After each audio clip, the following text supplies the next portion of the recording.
शीतोष्ण, और जो ये वाला है ध्रुवीय, इसके बीच का एक प्रदेश और है। अभी हमने मोटा वर्गीकरण करा है। अगर हम तो हमारा जो आधार स्तंभ है वो 4 हैं। आधार स्तंभ का मतलब जैसे हम बात करें छायावाद के, तो जयशंकर प्रसाद हो गए, महादेवी वर्मा हो गए, सूर्यकांत त्रिपाठी निराला और सुमितनंदन पंत। तो इसमें आप देखो कि भूगोल हो गया, इतिहास हो गया, नागरिक शास्त्र हो गया, अर्थशास्त्र हो गया। तो सबसे ज़्यादा क्वेश्चन भूगोल से क्यों आते हैं, बताओ कोई कारण? क्योंकि भूगोल जो है वो कई विषयों को समेटे हुए है, जिसमें इसका सबसे खतरनाक विषय जो है वो क्या है? पर्यावरण। ये एक स्वतंत्र विषय भी है पर्यावरण, और भूगोल के अंतर्गत भी आता है। दूसरा क्या है आपका? जनसंख्या और नगरीकरण। जनसंख्या और नगरीकरण। इसके बाद ये वर्णन करता है पूरी पृथ्वी का, वर्णन करता है पूरी, और इसके साथ जो पृथ्वी के बाहर एक वायुमंडल पाया जाता है। तभी क्या कहते हैं भूगोल के बारे में? भूगोल वह आभा में विज्ञान है जो पृथ्वी की झलक स्वर्ग में दिखाता है। पृथ्वी की झलक स्वर्ग दिखाता है। तो इसका क्या मतलब है कि ये पृथ्वी का तो वर्णन करता ही करता है, और इसके साथ में पृथ्वी के साथ में ब्रह्मांड का भी वर्णन करता है। तो इसी कारण से ये पूरी पृथ्वी का वो होने के कारण बहुत बड़ी मात्रा में भूगोल से क्वेश्चन आते हैं। इसके बाद किससे आते हैं? इतिहास से, नागरिक शास्त्र से और अर्थशास्त्र से। तो अब हम एक भूगोल के बेसिक की बात कर लेते हैं कि भूगोल का जो बेसिक है वो कैसे कंट्रोल में करना है। अगर आप ये बेसिक समझ गए तो मुझे नहीं लगता कि भूगोल में कुछ बचा है, क्योंकि भूगोल में मोटे तौर पे 4 मंडल हैं। कौन कौन से 4 मंडल हैं? एक एक करके बताओ। और जैवमंडल। इन सबका संबंध जो है इसी कॉन्सेप्ट से है। ये कॉन्सेप्ट इन सारे मंडलों को बना देता है। ठीक है, देखो ये क्या है? पृथ्वी। ये क्या है? पृथ्वी। क्या है? पृथ्वी। और थोड़ा छोटा बनाते हैं इसको। देखो ये क्या है? पृथ्वी। ये जो पृथ्वी थी, तो ये पृथ्वी बहुत बड़ी है, छोटी मोटी पृथ्वी नहीं है। यहाँ पे बहुत ढेर सारे देश हैं, कई महाद्वीप हैं, कई महासागर हैं। तो सबसे बड़ी प्रॉब्लम ये आई भूगोल वेत्ताओं को कि आखिरकार इस पृथ्वी का वर्णन जो है कैसे करा जाए, और ऐसा क्या है जो इस पृथ्वी को प्रभावित करता है। सोचने वाली बात है कि आपका ये एक महाद्वीप है, ये क्या है? आपका ऑस्ट्रेलिया महाद्वीप है। ये क्या है? आपका अफ्रीका महाद्वीप है। ये क्या है? ये उत्तरी अमेरिका, ये यूरोप, और ये एशिया। ठीक है, ये क्या है? एशिया है। तो ये जो सारी जगह हैं, तो इसका कैसे वर्णन करा जाए, क्या करा जाए? तो यहाँ पे एक आधार बनाया गया, वो बनाई गई रेखाएं। वो बनाई गई रेखाएं। तो पृथ्वी पे कहाँ कैसी जलवायु है, अब आप रेगिस्तान पढ़ोगे तो वहाँ भी इस कॉन्सेप्ट का हाथ है। आप अगर समुद्र की जलधाराएं, मतलब ऐसा कोई भूगोल का टॉपिक नहीं है जो इसको टच ना करे। अगर ये कॉन्सेप्ट समझ में आ गया तो आपको समझ में आ जाएगा। इसको समझने के लिए पहले समझना पड़ेगा कि पृथ्वी के बीचा बीच से एक रेखा जा रही है, जो कौन सी है? उष्णकटिबंधीय रेखा या विषुवत रेखा। ठीक है। दूसरी रेखा कौन सी? कर्क रेखा। तीसरी रेखा मकर रेखा, और चौथी रेखा कोई नहीं है, ये क्या है? ध्रुव है। ये क्या है? ध्रुव है, ध्रुव है। तो पृथ्वी पर 3 रेखाएं खींची गई हैं। कितनी रेखाएं खींची गई हैं? 3 रेखाएं। और 3 रेखाओं को खींचने का आधार क्या है? जलवायु। क्या है? वेरी गुड, बहुत अच्छा बताया आपने कि पृथ्वी का वर्णन करने के लिए जो तीनों रेखाएं खींची गई हैं, इनका जो आधार है वो आधार क्या है? जलवायु। अब जलवायु ही आधार क्यों रखा गया? जलवायु आधार क्यों रखा गया? बताओ। जलवायु में क्या क्या चीज़ें आती हैं? जलवायु में 2 चीज़ें महत्वपूर्ण तौर पे आती हैं। एक होता है आपका वर्षा, एक होता है वर्षा, और एक होता है तापमान। जलवायु, तो जो ये रेखाएं खींची गई, इनका आधार क्या था? जलवायु। और जलवायु में क्या आता है? वर्षा और तापमान। आपने भी एक पाठ पढ़ा था वायु वाला, तो उसका कॉन्सेप्ट भी यहीं पे ही था। वो जो कह रहे थे चक्रवात होते हैं, कौन कौन से चक्रवात होते हैं? एक चक्रवात होता है, एक पृथ्वी चक्रवात होता है। तो ये 3 रेखाएं हैं। इस रेखा का क्या नाम है? उष्ण कटिबंधी, कई नाम है ना इसके, तो कोई टेंशन नहीं है। उष्णकटिबंधीय रेखा, और ये क्या है? कर्क रेखा, और ये क्या है? मकर रेखा, मकर रेखा। तो अब हम सबसे पहले पढ़ेंगे उष्णकटिबंधीय रेखा के बारे में। किसके बारे में पढ़ेंगे? उष्णकटिबंधीय रेखा के बारे में। इस रेखा की कुछ विशेषताएं हैं। तो जो विशेषताएं इस रेखा की होंगी, तो यहाँ से लेकर यहाँ तक के जितने प्रदेश पड़ेंगे, जितने देश पड़ेंगे, उनकी ये विशेषताएं होंगी, उनकी ये विशेषताएं होंगी। तो मुझे कोई बताओ कि आपकी एक उष्णकटिबंधीय रेखा, कर्क रेखा, मकर रेखा, और ये ध्रुवीय, ठीक है। अब इनके नाम भी रखे गए हैं कटिबंध। क्या बनाए गए? कटिबंध। 3 प्रमुख कटिबंध हैं। एक क्या है? उष्णकटिबंध। दूसरा क्या है? शीतोष्ण कटिबंध।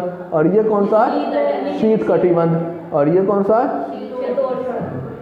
शीतोष्ण कटिबंध। मतलब ये कौन सा है? उष्ण कटिबंध, शीतोष्ण कटिबंध, और ये शीत कटिबंध। 1 2 3 4, आपका 3 और 1 4 कटिबंध हो गए। कितने कटिबंध हो गए? 4 कटिबंध हो गए। देखो ऊपर ध्रुवीय कटिबंध है या शीत कटिबंध है, तो नीचे भी कौन सा है? देखो कटिबंध अलग चीज है, रेखा अलग चीज है। ये कटिबंध कौन सा है? उष्ण कटिबंध। और रेखा कौन सी है? भूमध्य रेखा कह दो और विषुवत रेखा कह दो। ऐसी ये कटिबंध कौन सा है? शीत कटिबंध। और ये रेखा कौन सी है? कर्क रेखा। और ये कौन सा कटिबंध है? शीतोष्ण कटिबंध। ये है मकर रेखा। तो पूरी पृथ्वी को 4 कटिबंधों में बांट दिया गया है। इन 4 कटिबंधों की अपनी एक जलवायु है। क्या है? अपनी एक जलवायु है। उस जलवायु के आधार पर कटिबंधों को बनाया गया है, ठीक है। तो अब इन कटिबंधों की कुछ विशेषताएं बताओ, क्या क्या विशेषताएं कटिबंधों की? यहाँ पर उष्णकटिबंध में वर्षा और मतलब तापमान एक सा रहता है। 2 ही चीजें होती है जलवायु में, एक वर्षा और तापमान। तो वर्षा तापमान एक सा कैसे रह जाएगा? मतलब वर्षा अधिक होती है। तो अगर हम ऐसा बोलें कि यहाँ पे, चलो हम इसकी विशेषता लिखते हैं। विशेषता ये है,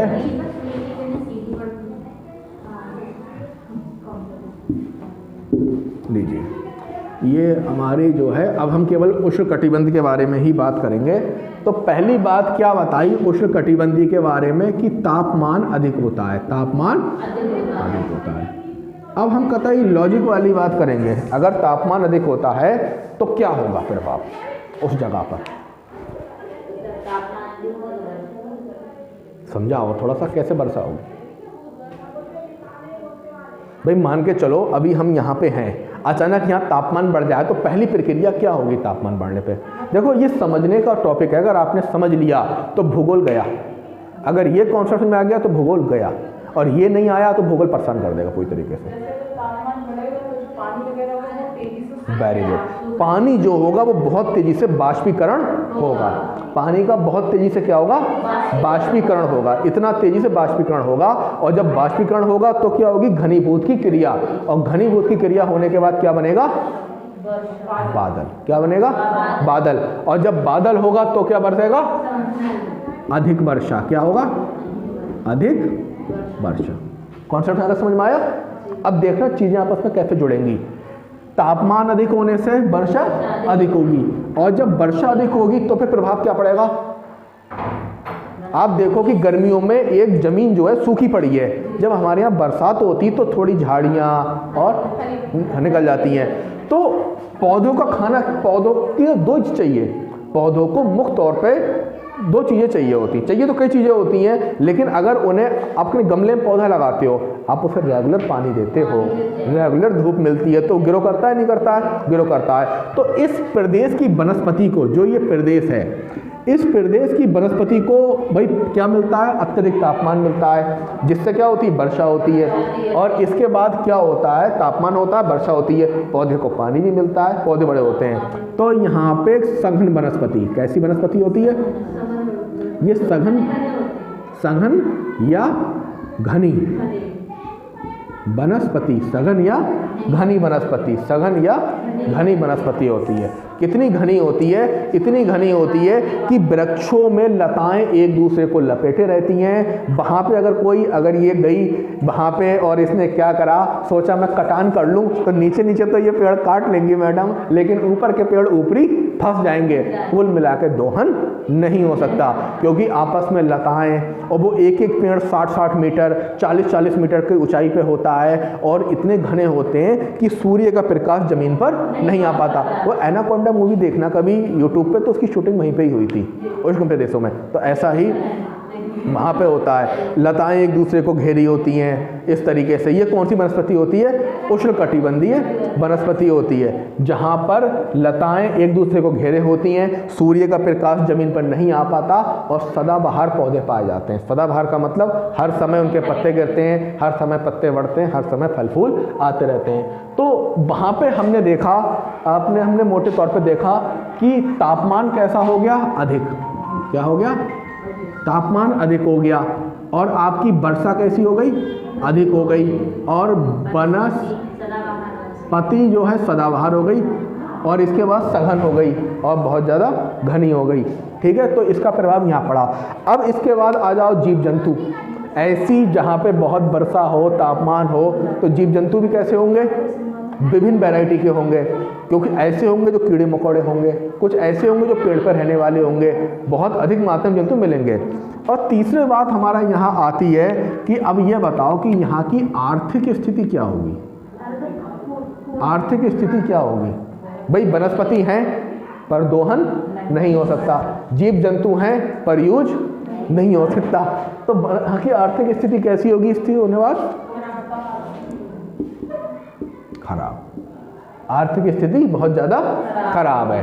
अब आपने देखा कि जब भाई दो ही चीज़ें मानव जीवन को खतरनाक तरीके से प्रभावित करती हैं, एक वर्षा और एक तापमान, जो कि जलवायु होती है। तो आपने देखा कि तापमान अधिकता, वर्षा अधिक थी, सघन वनस्पति हो गई, और आर्थिक स्थिति खराब हो गई।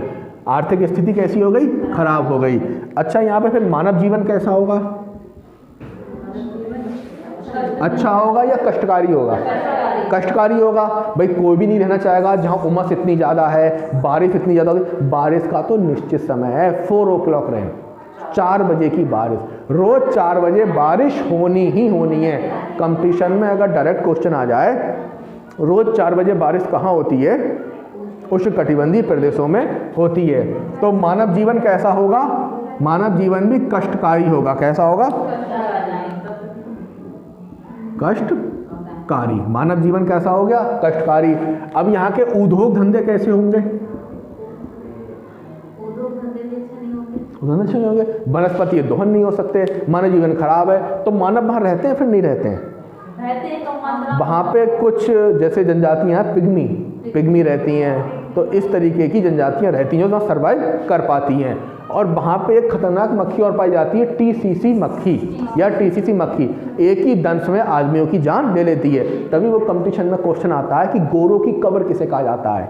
गोरों की कब्र उष्णकटिबंधीय वर्षा वनों को, उष्णकटिबंधीय वर्षा वनों को। ये लोग वहाँ जल्दबाजी में गए, इन्होंने कहा वनस्पति काटेंगे, दोहन करेंगे। टीसीसी मक्खी थी, उन्होंने इनको काटा, ये मर गए। तो अब क्वेश्चन जो आता है, वहाँ के मूल निवासी कैसे बचे हुए हैं? मिट्टी का लेप लगाते, कोडिंग, मिट्टी की कोडिंग करते। सोच के देखो कैसी जिंदगी है, मिट्टी की कोडिंग करना पड़ती है उस मक्खी से बचने के लिए। तो ऑल ओवर हमने देखा कि जो ये एक कटिबंध है, ये बहुत ही खतरनाक कटिबंध है। निकालिए पार्ट नंबर 8 निकालिए, पार्ट 8 निकालिएगा। तो अब इसमें देखिए जे आया, देखो ये आपका उष्णकटिबंधीय प्रदेश है, दिख रहा है। अब इसके बाद इन्होंने इसमें आगे बताया, ये देखो मैंने बताया था वनस्पति कैसी होती हैं, इतनी घनी होती हैं कि एक दूसरे को पेड़ कतई क्या करते हैं? लपेटे हुए पड़े। देखो ये कोई ज़मीन पर रह रहा है, कोई ऊपर रह रहा है। इसके बाद देखो सदाबहार वन पाई जाती है। अब जीव जंतु कैसे हैं? देखो वही स्लॉथ जो सीटेड वाला है वो इधर ही मिलेगा। इसके बाद ये गिलहरी बंदर, और जो लिखा देखो टीसीसी मक्खी, ये जहरीली मक्खी काटने से मनुष्य की मृत्यु भी हो जाती है और नींद आने की बीमारी भी हो जाती है। वैसे मुझे लगता है जिन लोगों को नींद नहीं आती है वो मक्खी को वहाँ से लाई जाए और इसकी स्थिति जो है वो ये है, देखो क्या है, ये है। और सबसे खतरनाक जो एनाकोंडा है वो भी यहाँ पे पाया जाता है। अब ये हैं विषुवत रेखम जेवन, ये तुम्हें दिख रहा है अभी पिग्मी लोग हैं, बोरो, पिग्मी, सेमांग, ये लोग कहाँ रहते हैं, यहाँ पर रहते हैं, मांसाहारी लोग होते हैं, ये शिकार करते हैं, ठीक है। तो इल मिला के ये उष्ण कटिबंध में अगर कोई क्वेश्चन पूछना हो तो बताओ। वो क्वेश्चन ये था टैट वाला कि जो विश्व के फेफड़े किसे कहा जाता है, वो अमेजन जो है वो यहीं पाया जाता है, दक्षिणी अमेरिका। क्यों पाया जाता है, क्योंकि वहाँ पे उष्णकटिबंधीय रेखा गुजरती है, सर्वाधिक बारिश होती है, सर्वाधिक तापमान रहता है, तो इतना घना जंगल है कि उसको पृथ्वी के फेफड़े कहा जाता है। और जो ये क्वेश्चन आता है विश्व में सबसे ज़्यादा जंगल किस देश में है, तो वो यहीं पाए जाते हैं, ब्राज़ील, ठीक है। तो इस तरीके से जो जंगल हैं वो ठीक है। तो देखा कि वन वाला कॉन्सेप्ट इससे जाके जुड़ गया। अब आप भूगोल में कुछ पढ़ो, अगर आर्थिक भूगोल पढ़ोगे तो तुम पता लग जाओगे कि आर्थिक स्थिति बहुत खराब है। अब तुमने देखा कि वनस्पतियाँ, खेती, गेहूं चावल कर सकते हैं, कुछ नहीं हो सकता यहाँ पे भाई, गेहूं को अलग टेम्परेचर चाहिए। तो इस प्रकार से ये इसकी मोटी मोटी विशेषताएं हैं। क्लियर। अब बताओ यहाँ से कोई क्वेश्चन पूछना हो रिलेटेड कुछ भी। ये देखो अब इसका इंटरेस्ट आ रहा है चित्र देख के। यही मैं देखो होता भी यही है स्वाभाविक रूप से कि चित्रों से चीज़ें समझ में आती हैं।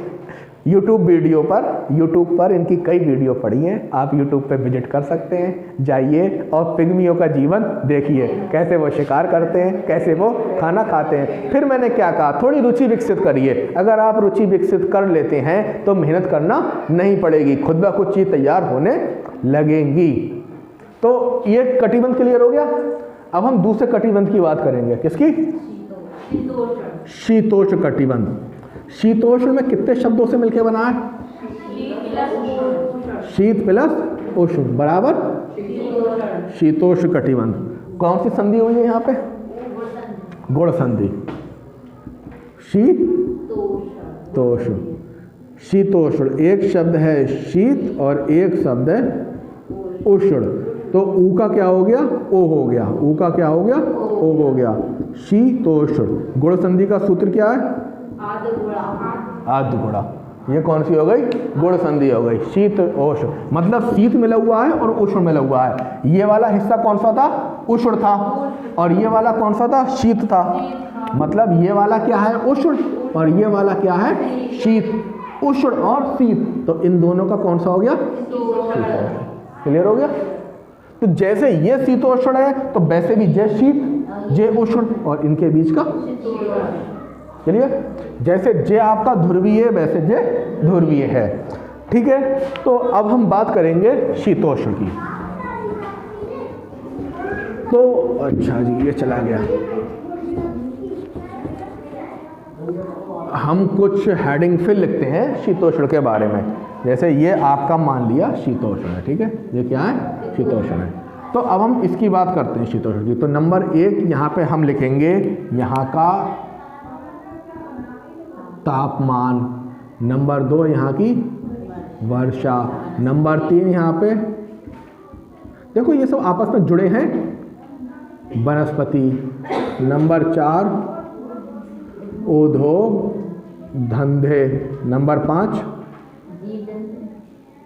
जीव जंतु, नंबर 6 आर्थिक क्रियाएं, आर्थिक क्रियाएं, और 7वां विकास, विकास, आर्थिक क्रियाएं और विकास। इसके अलावा एक चीज़ और आती है, मानव जीवन, मानव जीवन, मानव जीवन।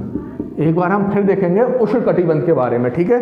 तो उष्ण कटिबंध में आपने क्या पढ़ा था कि जो उष्ण कटिबंध है उसमें तापमान अधिक होते हैं, वर्षा अधिक होती है, वनस्पतियाँ जब बहुत ऊंची होती हैं, घनी सघन होती हैं, पृथ्वी के फेफड़े से कहा जाता है। लेकिन इस समय टेक्नोलॉजी बढ़ गई है, दोहन शुरू हो चुका है टेक्नोलॉजी शुरू हो चुकी है, मक्खी उक्की गई और वो काम कर रहे हैं। उद्योग धंधे कुछ नहीं है, जीव जंतु जो हैं बहुत खतरनाक वाले हैं, एनाकोंडा पानी में पाया जाता है। इसके अलावा आर्थिक क्रियाएं भी बहुत ज़्यादा बेकार हैं, विकास के नाम पे कुछ नहीं है, और मानव जीवन अफ्रीका तभी बर्बाद है वो इसमें फंस रहा है। लेकिन जो जहाँ विकास नहीं हुआ है, जो ऊपर नीचे वाले हिस्से हैं, देखो अफ्रीका एकमात्र ऐसा देश है, मैं तीनों रेखाएं जा रही हैं। सुपर टेट में क्वेश्चन आया है। तो अब हम बात करेंगे शीतोष्ण की, ठीक है। ये शीतोष्ण का एक जो हिस्सा है, इसको मानसूनी भी कहते हैं। हम लोग जो रह रहे हैं वो किस में है? शीतोष्ण में है। और इस रेखा का नाम है कर्क रेखा। क्या नाम है? कर्क रेखा। अब एक एक करके आप बताओगे, ठीक है। एक तरफ से पूछूंगा, फिर समझ लो क्या स्थिति है। इसका नाम जो है वो है कर्क रेखा, और इसको मानसूनी प्रदेश भी कहा जाता है, और इसको शीतोष्ण प्रदेश भी कहा जाता है। तो जलवायु की और इसकी हम बात करते हैं यहाँ पे, ठीक है। तो अब एक तरफ से आप बताओ, आप मान लो ये अपना एरिया है, यहाँ पे तापमान कैसा रहता है? तुमसे पूछा, बताओ तापमान कैसा रहता है हमारे यहाँ? हाँ, समान रहता है कभी, मतलब समान कैसा रहता है भाई? समान तो उष्णकटिबंधीय में रहेगा ना, जाड़ा कभी पड़ता ही नहीं। समान दो ही जगह रहता है, एक तो ध्रुवीय प्रदेश में रहता है ठंडी ठंड, और दूसरा उष्णकटिबंधीय में। यहाँ हमारे यहाँ मौसम समान नहीं होता, तापमान समान नहीं होता, तापमान बदलता रहता है। क्यों बदलता रहता है? यहाँ 3 मौसम होते हैं। कौन से मौसम होते हैं? 3 मौसम। कौन कौन से 3 मौसम?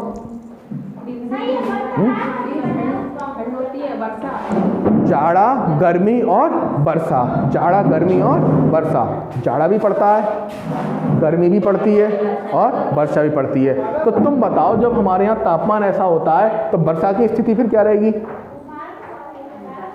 एक विशेष मौसम वर्षा का भी होता है। क्यों होता है वर्षा का मौसम? क्योंकि एक निश्चित समय पर जब गर्मी पड़ती है, उससे जब बाष्पीकरण होता है, उसके बाद क्या होती है? वर्षा होती है। तो तापमान तीनों मौसम रहते हैं, एक समय में अधिक रहता है, फिर कम रहता है, और इसके बाद बीच का रहता है, ठीक है। वर्षा कैसी होती है इन प्रदेशों की? अनिश्चित और अनियमित। ये एक शब्द है अनिश्चित। अनिश्चित का मतलब है भैया होए या ना होए, पता ही नहीं। कभी कभी अकाल पड़ गया, सूखा पड़ गया, तो पता लगा बारिश नहीं। अनिश्चित का मतलब हुई तो हुई, और हुई तो बहुत हो गई, नहीं हुई तो बिल्कुल नहीं हुई। तो ये विशेषता क्या है वर्षा की? अनिश्चित और अनियमित। हुई तो इतनी हुई कि बाढ़ आ गई, और नहीं हुई तो इतनी हुई। हाँ, वो एक कवि थे हिंदी में, उन्होंने बड़ा अच्छा इस पर लिखा था। उन्होंने यही लिखा था कि एक बार क्या हुआ, उन्होंने गुल्लक से पैसे जोड़ जोड़ के कुछ रुपए इकट्ठे करे, और अपने कुछ पौधे लगाए चरी के। किसके पौधे लगाए? चरी के, ताकि उनके घर पे थोड़ा वो काम में आ सके। बारिश हुई नहीं, धूप पड़ी इतनी तेज, सूखा पड़ गया कि चरी की पत्ती बत्ती बन गई। चरी की पत्ती बत्ती बन गई। कभी बहुत परेशान, बोले यार इतनी गर्मी पड़ गई, बारिश हुई नहीं कि मेरी चरी खराब हो गई। अगली बार उसने फिर चरी बोई, इस बार इतनी बाढ़ आई कि उसके घर में ही पानी उसके घर में पानी आ गया। तो ये विशेषता हमारे यहाँ की है, ठीक है। अनियमितता है, ठीक है। वर्षा जो है अनिश्चित, अनियमित, अनिश्चित,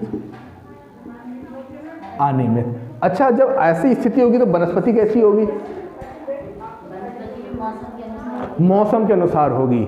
जाड़ों की वनस्पति अलग, गर्मियों के लिए वनस्पति। यही कारण है कि इन प्रदेशों को सब्जी का क्षेत्र, सर्वाधिक सब्जी, सर्वाधिक फल, सर्वाधिक वनस्पतियां यहीं मिलती हैं। आप देखो भाई, सब्जी आपको हर प्रकार की सब्जी मिलती है। क्यों मिलती है? क्योंकि यहाँ वनस्पति के, यहाँ की जलवायु कैसी? मानसूनी। भाई जाड़ों में जाड़ों वाली सब्जियां रहती हैं, गर्मी में गर्मी वाली सब्जी रहती हैं, और आपकी जो बरसात है तो भावी सब्जी रहती हैं। तो इस प्रकार से अलग अलग ब्रांड की हम सौभाग्यशाली हैं कि हम इस प्रदेश में रह रहे हैं। अगर हम लोगों का जन्म उष्णकटिबंधीय प्रदेश में होता तो ना कोई सुपर टेट की तैयारी होती, ना कोई शिकार करने पहुंच जाते। जैसे चित्र है, जैसे इसमें ये चित्र में दिखा रहे हैं, ऐसे ही तीर कमान और होने के बाद हम लोग शिकार कर रहे होते, और कहीं ना कहीं किसी पेड़ पे बैठे हुए होते। लेकिन हमारी किस्मत कि हम पैदा हुए कहाँ पे? मानसूनी प्रदेशों में, जहाँ पालक का साग भी खाने को मिल रहा है, जहाँ सब्जी भी खाने को मिल रही है, जहाँ दूध भी पीने को मिल रहा है। हर चीज़ों से आपको समृद्ध हैं। और ना हुए रेगिस्तान में, वरना तो 2-4 ऊँट होते और ऊँट से ही घूमते होते आराम से। नहीं, जो भौगोलिक दृष्टि से जो जगहें बहुत ही कष्टकारी होती हैं, वहाँ पे क्या होता है कि मानव पढ़ना तो दूर, जिंदा रहना ही काफ़ी बड़ी बात होती है। तो आपने देखा कि यहाँ पे अनिश्चित है, अनियमित है, ठीक है। अच्छा, वनस्पति कैसी होगी? हर प्रकार की होगी। देखो यहाँ वनस्पति आपको रेगिस्तानी भी मिल जाती है, जैसे थार के रेगिस्तान में आपको सदाबहार भी मिल जाती है, आपको हर प्रकार की वनस्पति मिल जाती है। माला का जंगल है, देखो कैसी वनस्पति है, कौन गया था उसकी शादी में हिना की, कैसा मतलब जंगली जंगल इतना भयंकर, हिरन तक थे, हिरन देखे थे, देखो हिरन खड़े हुए थे। तो ये वो जो वनस्पति है वो डिट्टो उष्णकटिबंधीय वनस्पति है, जंगल में है, माला के जंगल में था, धूप आ ही नहीं पा रही थी नीचे तक। तो अब उद्योग धंधे ऐसी जगह पे कैसे होंगे? अच्छे होंगे, बेकार होंगे? ये यहाँ पे इस एरिया, हाँ अच्छे होंगे।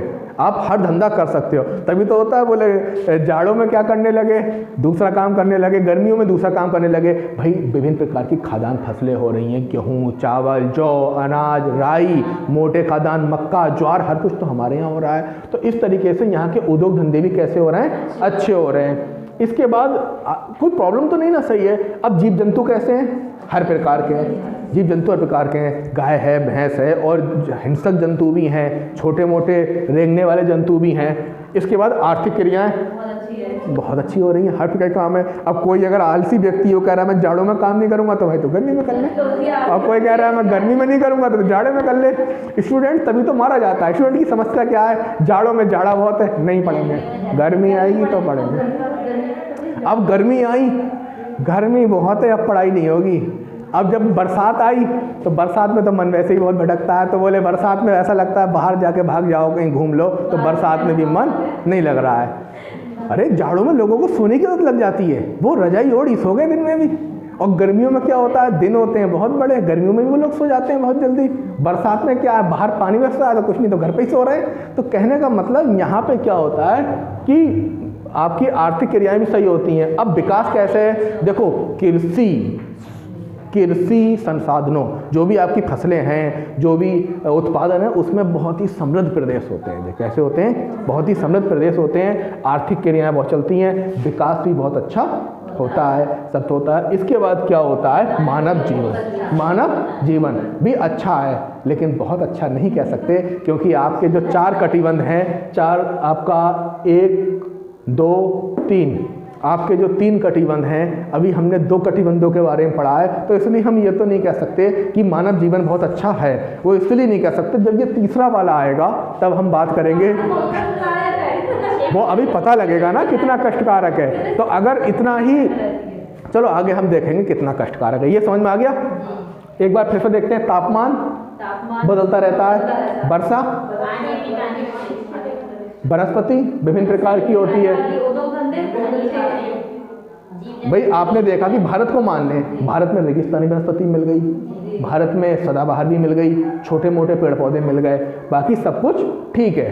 अब आ जाओ, आपका नेक्स्ट प्रदेश जो है वो कौन सा है? शीत कटिबंध। शीत कटिबंध, ठीक है। तो पहला कटिबंध हमने पढ़ा था उष्ण कटिबंध। कौन सा? उष्ण कटिबंध। दूसरा हमने कौन सा पढ़ा था? देखो कई वैज्ञानिकों ने अलग अलग प्रकार से कटिबंधों का वर्णन किया है। किसी ने 3 प्रकार के, तो किसी ने 4 प्रकार के, किसी ने 5 प्रकार के, किसी ने 6 प्रकार के, लेकिन मोटे तौर पे 3 कटिबंध है। अब तीसरा कौन सा हो गया? शीत कटिबंध। 3 कटिबंध है मोटे तौर पे, शीत कटिबंध। अब हम बात करेंगे शीत कटिबंध की, जो यहाँ से लेके यहाँ तक पाए जाते हैं, ठीक है। थोड़ा शीत कटिबंध के बारे में कुछ बताइए। सबसे पहले यहाँ से तापमान कैसा? -50 भी चला जाता है, -50 भी चला जाता है।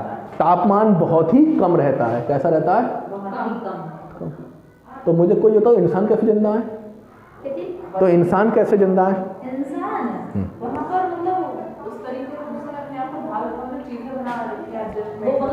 डार्विन कहता है अनुकूलता, उन्होंने अनुकूलन कर लिया। सर्वाइवल ऑफ द फिटेस्ट, जो योग्य होगा वो जिंदा रहेगा। भाई आपके साथ ही तो यही हो रहा है कंपटीशन में। आप लोग तैयारी कर रहे हो, मेहनत कर रहे हो, एक वो इंसान है जो ध्यान लगा रहा है क्या का नोटिस आएगा, तैयारी करूँगा। तो आप लोग अगर संघर्ष कर रहे हो, पढ़ रहे हो, तो लगातार आप कंपटीशन क्रैक कर जाओगे, आप अपने आप को वो ढाल लोगे।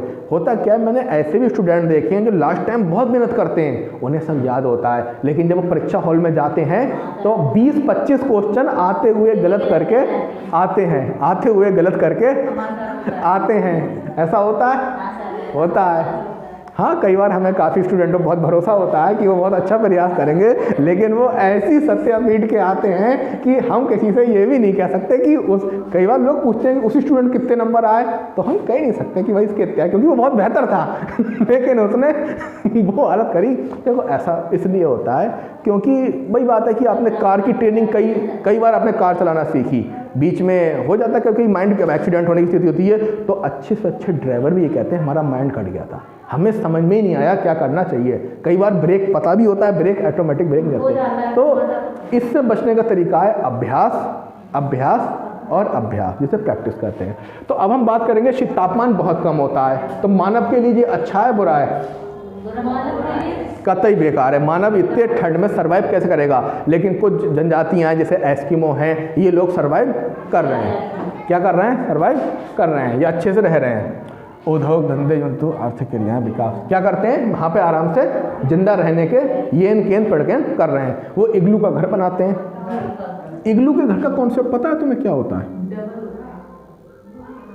बर्फ का ही बनाया जाता है। अब सोच के देखो कि आदमी को अंदर ठंड क्यों नहीं लगती?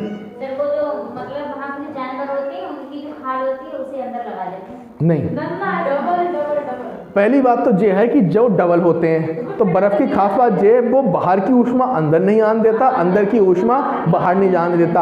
आप अगर बैठे हैं, छोटी सी डिबिया जल रही है, वो होता है दिया जल रहा है मोमबत्ती टाइप की, तो वहाँ क्या होता है कि ऊष्मा ना अंदर आ पाती है ना बाहर जा पाती है, और अंदर का तापमान बना रहता है। ठीक उसी तरीके से कि एक तालाब है, क्या है? एक तालाब है। तो इस तालाब में आपने देखा कि इस तालाब के ऊपर एक बर्फ़ की मोटी परत जम गई। ये क्या जम गई? बर्फ़। और अंदर क्या है? मछली है। तो ये जिंदा रहेंगी या मर जाएंगी? क्यों जिंदा रहेंगी? तो जब ये बर्फ़ जम गया, पूरा तालाब जम गया, यहाँ पे कम जमा है, तो फिर इतना ठंडे पानी के बाद ये मछली क्यों नहीं मर रही? कारण बताओ। क्योंकि वो इसके ऊपर के स्तर होते हैं, वो अंदर में ये जो बर्फ की परत होती है, ये इसकी स्वेटर का काम करती है। ये अंदर की ऊष्मा को बाहर नहीं जाने देती और बाहर की ऊष्मा को अंदर नहीं आ पाती, और इस तरीके से लगातार यहाँ पे काम चलता रहता है। अब एक चीज़ ये भी है, आप एक घर पे शीशे का फिश टैंक बनाए, उस फिश टैंक में हमने मछली डाली, वो मछली कुछ दिनों के बाद ऑक्सीजन कमी से मर जाएंगी। तो तालाब में क्यों नहीं मरती हैं ऑक्सीजन कमी से? फिश टैंक में क्यों मर जाती हैं? कहाँ से मिलती है ऑक्सीजन तालाब में? तो तालाब में ऑक्सीजन कहाँ से मिल रही है? कैसे मिलेगी वातावरण से? अंदर नीचे भी तो वनस्पतियां पाई जाती हैं। Very good. नीचे जो वनस्पतियां पाई जाती हैं, तो उस तालाब की सारी कार्बन डाइऑक्साइड खींच लेती है और बदले में क्या छोड़ती हैं? ऑक्सीजन, और मछलियों को ऑक्सीजन मिलती रहती है। ठीक है, तो यहाँ पे क्या होता है? तापमान बहुत कम होता है, इसमें मानव जीवन की बहुत ही ज़्यादा समस्या होती है। और यहाँ की वर्षा कैसी होती है?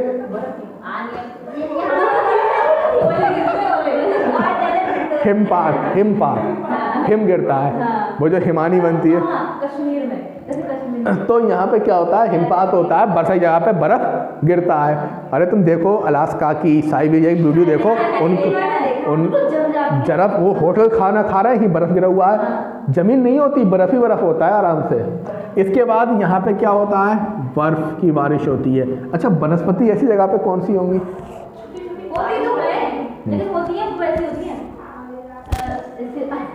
केवल छोटी वनस्पति में काई होती है, लाइकेन होते हैं, कुछ छोटे मोटे फूल होते हैं, शैवाल होते हैं, इसके अलावा वहाँ कुछ नहीं होता। कोई वो यहाँ होते हैं नीचे। ऐसा ना, जो शंकुकार होते हैं वो आपका शीतोष्ण, और जो ये वाला है ध्रुवीय, इसके बीच का एक प्रदेश और है। अभी हमने मोटा वर्गीकरण करा है, अगर हम वर्गीकरण वर्गीकरण करेंगे तो इसके बीच में भी एक प्रदेश आ जाएगा, इसके बीच में प्रदेश आ जाएगा, ये बहुत ठंडा, ये बीच का, इसके बीच में भी एक प्रदेश है।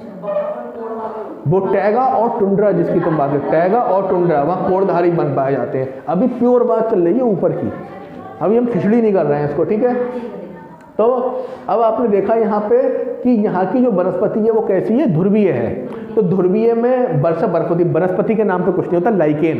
डायरेक्ट क्वेश्चन आता है कि जो आपका ध्रुवीय प्रदेश होता है या कौन सी वनस्पति पाई जाती है, लाइकेन पाया जाता है। ठीक है, अब ऐसे में उद्योग धंधे क्या होते हैं, नहीं होते हैं। क्या करेगा आदमी, उद्योग धंधे कुछ नहीं होते हैं, लेकिन तब भी एक उद्योग धंधा होता है, वो मछली का निर्यात। अरे पालन नहीं, निर्यात करते हैं। इस प्रदेश में इतनी मछली है कि जब वो बर्फ़ पिघलती है तो नदी की धाराएं अवरुद्ध हो जाती हैं मछलियों से, नदी की धाराएं अवरुद्ध हो जाती हैं मछलियों से। जब आप पकौड़ी बनाते हैं, आप बेसन में पानी डालते हैं तो स्थिति ये होती है, भगोने में बेसन ही बेसन होता है, तो वहाँ की नदियों में पानी नहीं, इतनी अधिक मछलियाँ होती हैं, मछली होती हैं, उन्हें तो फ्रिज भी नहीं चाहिए।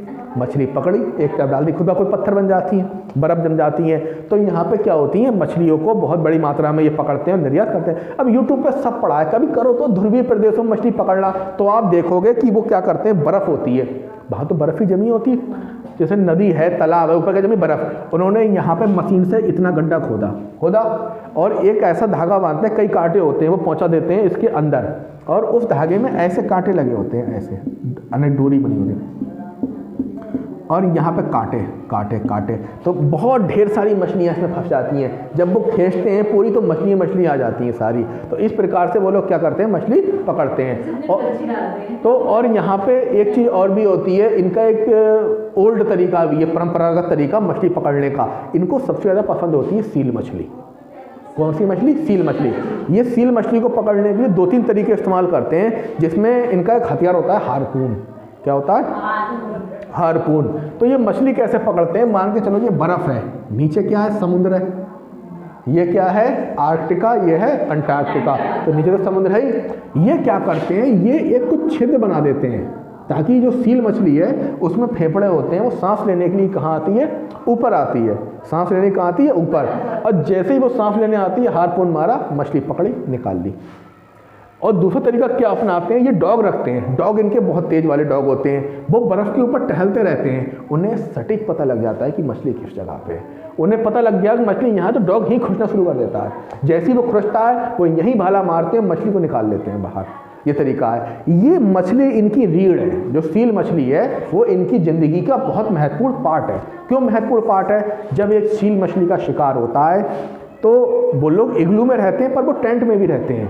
तब वो क्या करते हैं, उस सील मछली की खाल का क्या बनाते हैं, टेंट। उसकी हड्डी की क्या बनाते हैं, स्लेज गाड़ी। बड़ी होती है, काफ़ी बड़ी होती है। अरे सील मछली देखो, समुद्र के जीव बहुत बड़े साइज के भी हो जाते हैं, छोटी से लेकर बड़ी हर साइज की मछली होती है। तो जो सील मछली होती है उसकी खाल का क्या बनाते हैं, टेंट। उसकी हड्डियों की बनाते हैं गाड़ी, और उस गाड़ी का नाम क्या होता है इस प्रदेश में, स्लेज। क्या होता है, स्लेज। और उसे कौन खींचते हैं, वेरी गुड, कुत्ते खींचते हैं उसको, ठीक है, उसको स्लेज गाड़ी खींचते हैं। और उसका जो मांस होता है उसको क्या करते हैं, निकाल लेते हैं। निकालने के बाद वो जमी जाता है, उसकी चर्बी वहाँ पे प्रकाश करने के, दिया जलाने के काम आती है। और जो उसकी आंतें हैं उससे टेंट सिला जाता है उसकी मछली पे टेंट सिला जाता है। और जब इन एस्किमो के बुरे दिन आते हैं, जब इनके पास खाना पीना ख़त्म हो जाता है, तब उस खाल के टुकड़े बनाकर, उसे पानी खौलाकर उसे भी खाना शुरू कर देते हैं। वहाँ पे मानवों में लड़ाई बड़ाई नहीं चलती, वहाँ पे बहुत ही प्रेम भाव के साथ सब रहते हैं, क्योंकि एक का घर जे, एक का घर जे, वहाँ पे एक दूसरे को देख के खुश होते हैं। यूपी की तरह नहीं, अरे तूने मेरी मेड़ काट दी खेत में, कल ही निपट लो इससे, लड़ना। तो वहाँ लड़ाई वड़ाई नहीं होती। तो वनस्पति कुछ नहीं होती, लाइकेन विकेन होते हैं। उद्योग धंधे कुछ नहीं है, बस थोड़ा बहुत मछली का निर्यात करते हैं। इसके बाद जीव जंतु, हाँ जीव जंतु कैसे होंगे इतनी ठंड में, ये बताओ। बड़े बड़े बाल, वेरी गुड, समूर जिसे कहते हैं, मोटी मोटी खाल होती है, बड़े बड़े उसमें खाल के होते हैं। अच्छा, खाल में ऐसी क्या बात होती है कि -50 डिग्री तक वो जिंदा रह जाता है। जैसे जो भालू हमारे यहाँ पाया जाता है, वही भालू वहाँ पाया जाता है, वो सफ़ेद वाला होता है, उसका नाम बियर होता है, ठीक है, वो जो समुद्र में रहता है। और वो हमारे यहाँ भी पाया जाता है काला वाला भालू जो होता है। जो हमारे वो जंतु कैसे जिंदा रहते हैं, उनकी खाल के नीचे, बाल तो हटा ही दो, उनकी खाल के नीचे चर्बी की परत पाई जाती है, जो उनको -50 से ऊपर होने पर भी कोई प्रभाव नहीं डालती। और वहाँ पे एक ऐसा समय भी आता है जब बहुत ठंड होती है, तब ऐसे समय में वो सारे जानवर क्या लगाते हैं, शीत निद्रा। शीत निद्रा क्या होती है, ये ठीक आपके यहाँ जैसी छपकली होती है, ये छपकली की तरह होती है। छपकली गर्मी में बरसात में खूब कीड़े खा खा के मोटी हो जाती है, और मोटी होने के बाद जब खूब मोटी हो जाती है और जब जाड़े आते हैं तो कोई कोना पकड़ के चली जाती है। और जब वो सोती है, शीत निद्रा लगाती है, तो उस समय क्या होता है कि वो जो अपनी बॉडी में बसा है उस बसा का इस्तेमाल करती है। तो वहाँ के जीव जंतु, विशेषकर जो भालू होता है, बियर, वो यही करता है। वो भालू क्या करता है, पूरे गर्मी भर खाएगा बढ़िया करके। बरसात तो होती है, गर्मी खाता है, अच्छा मौसम होता है तो खूब खाता है। और जब पड़ती है ठंड तो किसी बर्फ़ के गुफा में या किसी अंदर जाकर सो जाता है। 3-4 महीने बाद वो उठता है आराम से, 3-4 महीने बाद उठता है, नो टेंशन। और ऐसे में उसकी दिल की धड़कन भी कम हो जाती है और अपने अंदर से ही भोजन देता रहता है, ठीक है। तो वहाँ के जीव जंतु ऐसे अपने आप को सर्वाइव करते हैं। अब आर्थिक क्रियाएं भी कुछ नहीं होती, विकास के नाम पे कुछ नहीं है, और मानव जीवन बहुत ही कष्टकारी और दुष्कर है। लेकिन एक ऐसा प्रदेश है जो इसके और इसके नीचे पाया जाता है, जो शीतोष्ण कटिबंध से थोड़ा सा ऊपर पाया जाता है। ये प्रदेश बहुत अच्छा माना गया है, क्योंकि यहाँ पे टैगा टुंड्रा नहीं, जहाँ पे आपका यूरोप वाला प्रदेश है, ये प्रदेश इतना अच्छा माना गया है। क्योंकि एक चीज़ ये भी है ना कि आप देखें कि मानसूनी प्रदेश में आदमी का जो वर्किंग समय है वो कम है। बरसात में बरसात बहुत है तो काम कम कर रहा है। जैसे एक मजदूर आप लेके आते हैं काम करने के लिए, तो बरसात में पता लगा काम चल रहा है, बाहर बारिश हो गई तो काम बंद। गर्मी में गर्मी बहुत है, जाड़े बहुत है। तो जो उष्णकटिबंधीय है, ये भी विकास की दृष्टि ठीक नहीं है, शीत भी नहीं है, शीतोष्ण भी नहीं है। पर इस शीतोष्ण और शीत के बीच का जो प्रदेश होता है, जहाँ पे थोड़ी सी ठंड ज़्यादा पड़ती है, जिसमें यूरोपीय देश आते हैं, वो सभी विकसित देश हैं, वो सभी विकसित देश हैं। क्योंकि वहाँ पे ज़्यादा गर्मी पड़ती नहीं है, आदमी की कार्य क्षमता 18 से 19 घंटे है। अब सोचो, एक ऐसा मॉल अगर आपको हर समय मिले, अभी 1 महीने के बाद स्थिति ये होगी, जे छत जो है आग फेंकती होगी और यहाँ हीट बहुत होगी, ठीक है।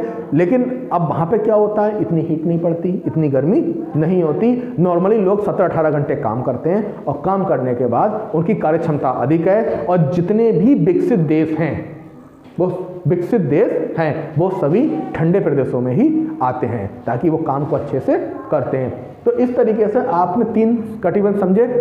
अब इन 3 कटिबंधों को अगर मोटे तौर पे आपने समझ लिया, तो ये समझ लो कि भूगोल समझ में आ गया। क्योंकि कहीं ना कहीं आप वायुमंडल पढ़ोगे, सामना इन्हीं से होना है, हुआ था। आप स्थल मंडल पढ़ोगे, सामना होना ही होना है। जलमंडल पढ़ोगे, सामना होना ही होना है। अब आप पढ़ोगे समुद्र की जलधाराएं, ठंडी जलधारा, गर्म जलधारा, तो वो कैसे होंगी, उष्णकटिबंधीय, शीतोष्णकटिबंधीय, उत्तरी विषुवतीय रेखीय जलधारा।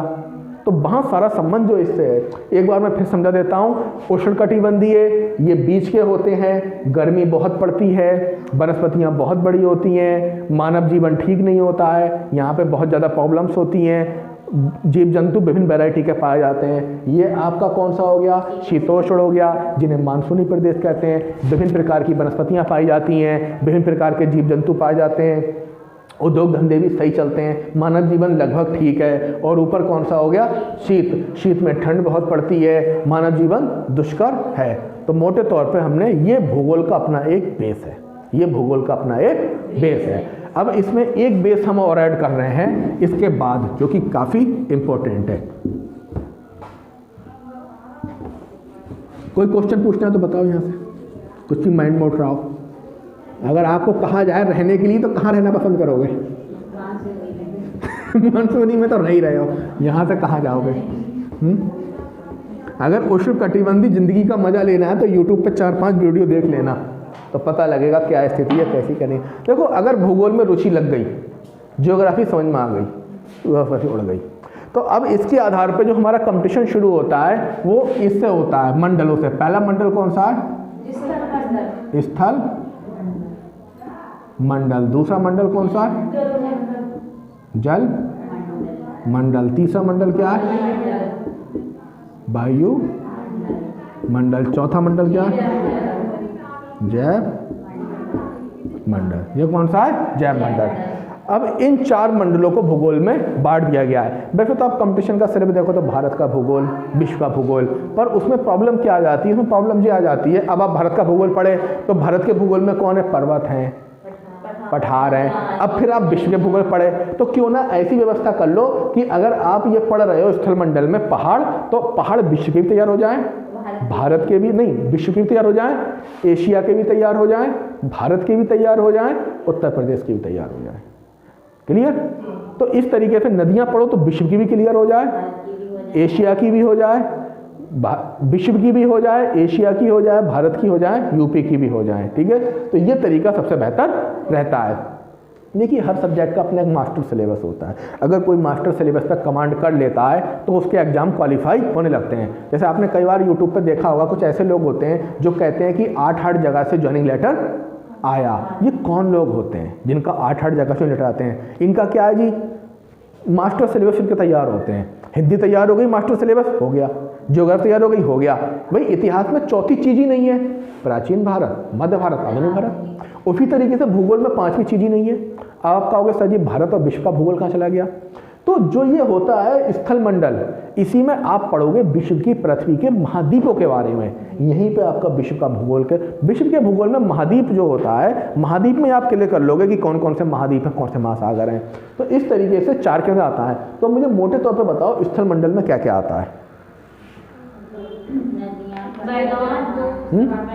सबसे पहले तो आप महाद्वीप, महासागर, महाद्वीप की बात करेंगे। केवल किसकी बात करेंगे? महाद्वीप की। फिर आप करेंगे पहाड़ की, पर्वत की, दर्रे, नदियाँ और झीलें। चलो झीलें तो हम समुद्र पहुँचा दें, या सब जो पहुँचा दो, इसमें पहुँचाओ या उसमें बात एक ही है। इसके बाद आपके भूगर्भिक संरचना, चट्टानों की स्थिति, और क्या है, मृदा के प्रकार, भ्रंश, बलन, ये सब कहाँ जाते हैं? मतलब कहने का मतलब ये जो आपका दुनिया है, इस दुनिया में ये आपका उत्तरी अमेरिका, दक्षिणी अमेरिका, उत्तरी अमेरिका, दक्षिणी America, Africa, Australia, Europe, Asia, और ये हो गया। तो आपका कहने का मतलब ये है कि इस धरातल पे जो कुछ है वो आप किसके अंदर पढ़ेंगे? तो आपकी एक फाइल बनेगी स्थल मंडल की, जो कुछ भी है वो इसके अंतर्गत आएगा। ठीक है, दूसरी फाइल बनेगी जल मंडल की। जल मंडल में महासागर अपने आप में बहुत बड़ा टॉपिक है, क्योंकि इसके अलावा यहाँ सब में क्या है, महासागर। इसके टॉपिक बताना, जल मंडल के टॉपिक कौन कौन से होंगे? एक एक करके बताओ। हाँ, महाद्वीप कैसे आ जाएंगे? महाद्वीप तो स्थल मंडल में आएंगे ना। जल मंडल के बताओ टॉपिक क्या क्या हो सकते हैं, अंदाज से बताओ। जैसे महासागर के अंदर तो आएंगे प्रशांत महासागर, वो तो हो गए सारे महासागर एक ही में। बताओ। झीलें और नदियाँ तो स्थल मंडल में आएंगी। देखो नदी को समझो, जे आपका क्या है, अमेरिका है, तो नदी जब इसके अंदर चल रही है तो वो स्थल मंडल के अंदर है। जलप्रपात नदी के अंदर में आता है।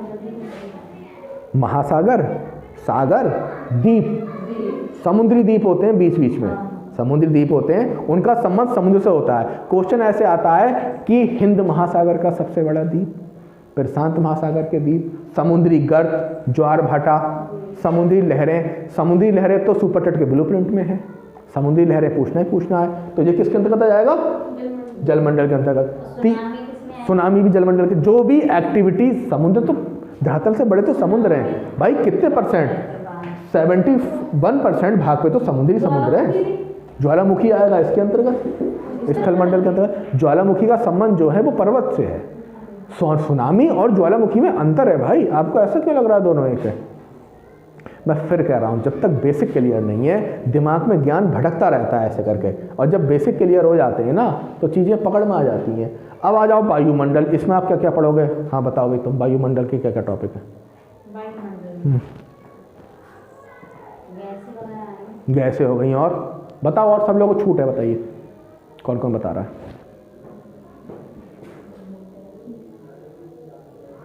वायुमंडल में हम क्या क्या पढ़ेंगे? वर्षा, वेरी गुड, चक्रवात, और हवाएं, और वायुदाब, आर्द्रता। वर्षा, वर्षा कितने प्रकार की होती है? 3 प्रकार की होती है, संवहनीय वर्षा, चक्रवातीय वर्षा, पर्वतीय वर्षा। और ये सब हम कहाँ पढ़ेंगे? वायुमंडल के अंतर्गत में पढ़ेंगे। ठीक है, पढ़े होंगे पछुआ प्रवाह, समीर, ये सब पढ़ते हैं। अब आ जाओ जैव मंडल, इसमें क्या पढ़ेंगे? तीनों को मिला के, जिसमें जा से जैव, जा से जीवन। ये तो निर्जीव है ना, तीनों निर्जीव है ना। इन तीनों निर्जीव में जो जीव रहते हैं वो जैव मंडल है, जैसे पेड़ पौधे हो गए। अब भूगोल में अगर ये क्वेश्चन आता है कि ये जो है कि जैव अभ्यारण्य कहाँ है, उद्यान कहाँ पर हैं, तो ये क्वेश्चन इससे टच कर जाता है जैव मंडल से, क्योंकि जो जीव जंतु हैं वो जैव मंडल के अंतर्गत आते हैं। जीव जंतु हो गए, वनस्पति हो गए, पूरा पर्यावरण हो गया। वो क्या है ना कि एक एसएसटी उसको, पर्यावरण को, ईवीएस को एकीकृत क्यों कहते हैं? क्योंकि भूगोल में भी आ रहा है, तो भूगोल में यही वाला पार्ट है जैव मंडल। इसको हमारी भाषा में पर्यावरण विज्ञान भी कह सकते हैं। तो ये आपका जैव मंडल। तो भूगोल विषय में आपकी 4 फाइलें बनेंगी, और 4 फाइलें इस नाम से 4 फाइलें होंगी। फिर आपने इसकी तैयारी करने के बाद ना तो कोई तैयारी अलग से नहीं करना है, सब तैयारी, क्योंकि A4 की अच्छी बात ये सब कुछ में समाहित हो जाता है। देखो ये है वो ध्रुवीय भालू, मैंने बताया ध्रुवीय भालू होता है जो कि चर्बी की परत रखता है। ये लोमड़ी भी ऐसे ही होती है, और ये बार्डलेस पाए जाते हैं। ये है देखो सील मछली, जिसका वो, हाँ ये है सील मछली, और ये है इग्लू। इग्लू दिख रहा है इग्लू। और मैंने आपको बताया था हारपून, ये देखो हारपून से शिकार कर रहे हैं। और इनकी गाड़ी देखो, ये स्लेज गाड़ी, कुत्ते लेके खींच रहे हैं, देखिए। ये आपका कौन सा ध्रुवीय प्रदेश है। तभी तो मैं कह रहा हूँ किताब जब भी पढ़ोगे, तो छोटा बच्चा क्या करता है, वो किताब नहीं पढ़ता, वो चित्र देखता है। चित्र से उसके अंदर रुचि जाती है, तब अपनी बड़े बहन या अपने बड़े भाई से कहता है इसका मतलब बताओ क्या है। ठीक वैसे ही जब आपको इंग्लिश का अखबार दे दिया जाता है, चित्र समझ में आ चुका, और वहाँ भी देखो, क्योंकि अब तो गूगल ट्रांसलेटर आ गया है, तो कोई ऐसी टेंशन नहीं है। देखो कुत्तों की गाड़ी, ये स्लेज जो गाड़ी खींच रहे हैं, जे हाथ में शिकार कर रहे हैं, जिनका इग्लू है, और जे इनका कयाक पे बैठ के शिकार कर रहे हैं, और जो रेंडियर फार्म होता है इनका, ठीक है। तो इस तरीके से ये आपका कौन सा प्रदेश हो गया? शीत कटिबंध हो गया। अब इसका चित्र क्या दिखाएं शीतोष्ण का, ये तो आप रह ही रहे हो, अपने आसपास देखो। हमारे भूगोल वाले सर एक बात बहुत अच्छी कहते थे कि बेटा भूगोल मत पढ़ो, जब अपने घर से बाहर जाओ, बस में बैठो, तो चारों तरफ देखो वनस्पति कैसी है, पानी का हिसाब किताब कैसा है, वनस्पति ही बता देगी वहाँ पे माहौल क्या है। जब आप किसी ऐसी जगह पे जाते हो कि जैसे उस दिन अली सर के साथ हम जा रहे थे, तो बहुत ढेर सारी घनी वनस्पति आ गई, तो मैंने उनको बताया नदी आसपास है, बोले हाँ नदी चल रही है साथ साथ। तो नदी जहाँ होगी तो वनस्पति बहुत ज़्यादा घनी होगी। नदी का स्रोत नहीं है, मिट्टी अलग है, तो वहाँ पर कीकड़, बबूल, इस तरीके के पेड़ होंगे।